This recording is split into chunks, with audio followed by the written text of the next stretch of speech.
ఎవరి టీం ఉంటావు? హర్ని ఎవరి టీమా?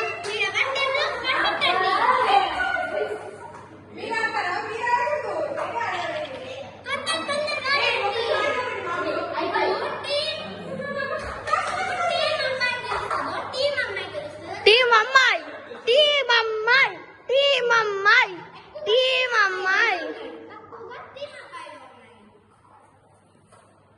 టీం అమ్మాయి, టీం అమ్మాయి, టీం అమ్మాయి, టీం అమ్మాయి, టీం అమ్మాయి, టీం అమ్మాయి, టీం అమ్మాయి, టీం ఏ టీం అమ్మాయి. చూస్తే ఇక్కడ ఒక్కటి కూడా బయట లేదు. సో ఇక్కడ ఫుల్ సర్కిల్ వాళ్ళకి రాలేదు. ఇక్కడైతే వీళ్ళకి ఫుల్ సర్కిల్ రాలేదు. వీళ్ళకైతే ఫుల్ సర్కిల్ బయటకు వచ్చింది. So the girls are winners. Girls are winners.